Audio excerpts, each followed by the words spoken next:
So today we're drawing cakes in the style of Wayne Thiebauld. You were doing a cake or a pie slice, and I want you to try and design your cake or your pie, you would do the same way, to match the one that you made out of clay. So this is going to be, your clay piece is going to be the three-dimensional piece, and this is going to be the cake that it was like taken out of, only the cake's two-dimensional. And I'd like to put them together in the display case. So you have your picture of your cake and then your cake slice in front of it.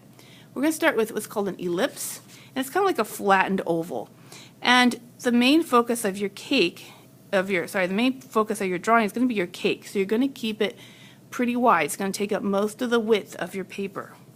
Step 2 is we draw two straight lines down the side, and you can decide how high you want your cake to be. Step 3 is the bottom of the cake. So you might think of it kind of like a smile. It's not a straight line, it's a slightly curved line. Now step 4, it's hard to see, but there's a dot in the middle of the cake. And then step 5 is I'm going to draw two lines, and they're going to be perpendicular. Perpendicular to each other means it makes a 90-degree angle.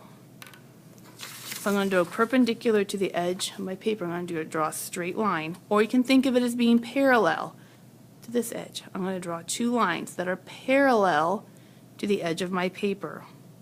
And I'm going to do them on kind of on this side over here. And you can decide how big you want your slice of cake to be. Think about how big your cake was that you made, your slice. Now I'm going to join my lines from the edge. I'm going to go out to this dot right here. This is an example of perspective drawing, which we will be doing more of later. Step 7, again, we have parallel lines. So I'm going to draw a line that's parallel to this one. And you might even take your pencil, slide it down to get an idea of where. It doesn't have to be perfect, but it's not going to be straight across. It's going to be parallel to this line that you drew to the dot. Now I'm going to erase this line right here. And so it's going to look like a slice of cake was taken out. And then if you want to do, I need to erase, this is step 8, is I'm going to erase this line right here. Later we're going to add the plate in the next step. So this is a slice that was taken out. If you want to add details like filling, again, the filling lines need to be parallel to this top and bottom line. So you can even take an extra pencil if you want to, or the edge of your paper. Do not draw on these, but you could take the edge of the paper to draw your parallel lines. And now if you want to do a plate or a cake stand behind it, you're going to start behind it. Now remember, we don't have x-ray vision. We can't see through the cake. And we're going to go around. That would be a plate. Now my plate's floating in the air. I can't have my plate floating in air, so I could do a cake stand, or I could do a horizon line, or maybe both. So let's say I do a cake stand. And then I would still want it to be sitting on a table or something, so I'm going to have my horizon line back here. Now I'm going to take my oil pastels and color it in.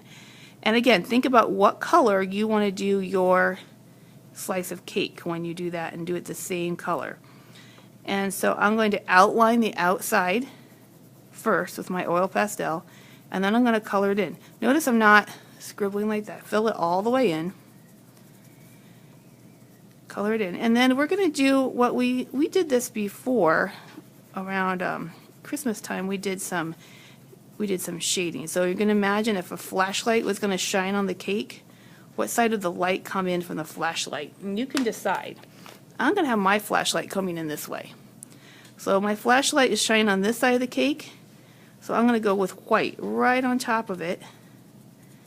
And I'm going to just kind of blend that in on top. And I can take my finger and I can blend it even more. So that means the other side of the cake is going to be in the shadow. So on this side I'm going to take black, kind of very lightly go over the edge, and again I'm going to just blend it in. Because we don't want stripes on our cake, we're just making some light and dark. This is called value. We're adding different values, different lightness and darknesses to the cake. And then the in-between is where it's just going to be the normal cake color. And then you can add whatever kind of decorations or frosting or whatever you would put on your cake. So I would do this for the side of the cake. I would also do it for the top, keeping this side light, this side dark. And this side of the cake is not going to have a lot of light, so this side of the cake would be dark over here.